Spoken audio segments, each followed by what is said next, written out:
Hey Bookaholics, so welcome back to another video. Today I am bringing you the end of the year tag.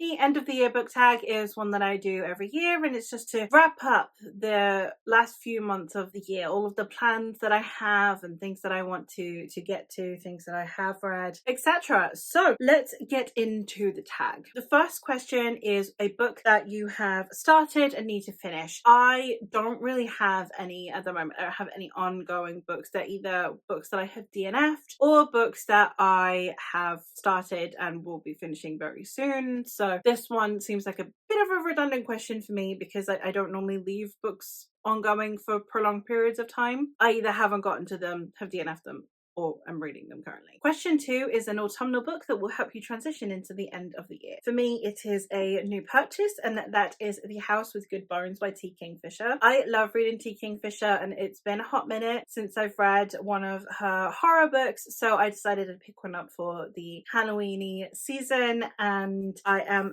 very, very excited to be getting to this one. It is a haunted house one. I don't know a huge amount about it. I think it is potentially a retelling or at least an homage to some kind of classic horror, and I am very excited to give it a go, but I know very little about it apart from that it's T. Kingfisher, therefore it's going to be very, very creepy and hilarious. Question 3 is an anticipated release for the rest of the year. This is one that I have already read, but that I am anticipating its release so I can talk to other people about it because I loved it so much. And that is The Witch Wife by Lewin Reese, the first book in the Crocus trilogy. And this one is following a woman named Irene who has just been retrieved from a battlefield where she is being taken to the royalty, expecting she'll be executed, except instead they have decided that they want her help and would like her to marry into their family so that she can teach them her trade. She is categorically refusing to do so, unwilling to marry again, especially given that her husband is dead and her sister is missing. She has nothing left to live for. With the help of the illegitimate daughter of the king, a gay earl, and a one-legged brigadier general, we have the attempt of an escape and then to try and stop the forces of these monsters that are appearing in the world. I love this so much. I had a wonderful time with it. It has both historical vibes but also a certain level of contemporariness to it as well. It's very, very fascinating. I have a dedicated review in the works for it, and I would highly recommend, if you're fancying pre-ordering something, I would give this one a whirl. The next question is name 3 books that you would like to read before the end of the year. I have 3 that are very intense, but I have the Greenbone Saga. I'm only holding book 1, but the whole trilogy by Fonda Lee is certainly on my list. I have been wanting to read this for over a year now. I'm fairly certain I owned this last year and didn't read it. Still haven't gotten around to it this year. It's just not come up in the jars, and then I haven't used it for a project of any kind, so it's just not come up. So I need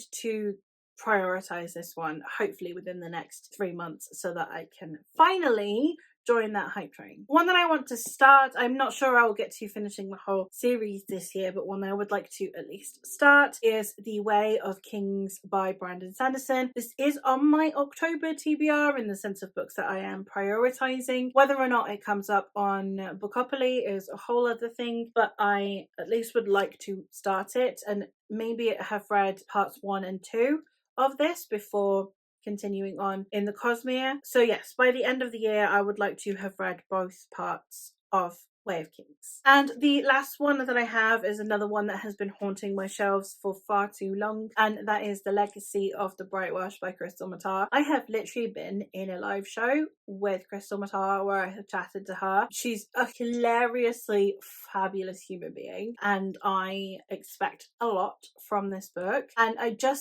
keep being really intimidated by it because I know it has a cliffhanger ending, and I just worked through my inhibitions to be like, okay, it's fine, the sequel's out now, I'll go read it. And then Crystal told me that the sequel also ends on a cliffhanger. But I am going to get to it. I have promised my friend Esme that I will read this, and I will. So I have hopefully a vlog coming up soon where I'm going to be reading my friend Esme's favorite books, and this will be one of them. So it is getting read by the end of the year. I'm declaring it now. Question 5 is, what are some potential 5-star reads for the rest of the year? Some books that you think could be new favorites. And of course, I'm going to go with Legacy of the Brightwash because, well, why wouldn't I? It seems like it should be completely up my street. And again, this is one that my book twin Esme has told me I should read. Given the sheer amount of overlap that we have in taste, I have every expectation that I will love this. And another one of my book twins, who I'm also doing a vlog reading their favorite books for, which is Terry. I will link their blogs down below. You should check them out.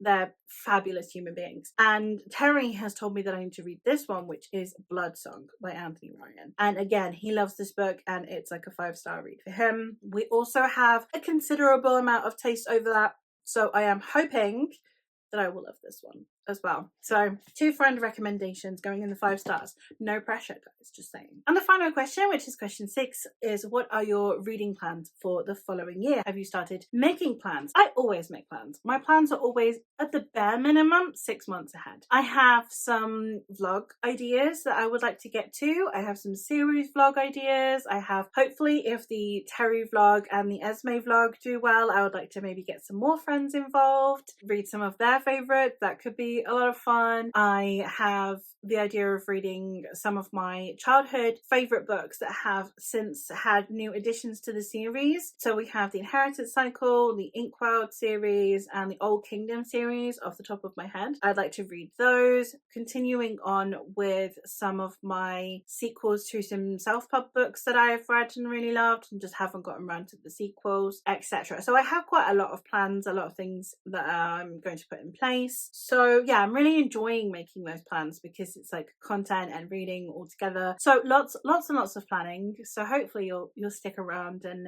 see what it is that I can come up with over the next year. But that is it. That's it for the tag. So let me know what some of your most anticipated releases for the end of the year are. I know obviously for a lot of people it's the new Sanderson, but let me know what some of your anticipated releases towards the end of the year are. And thank you ever so much for watching, and I'll hopefully catch you in another one soon. Bye!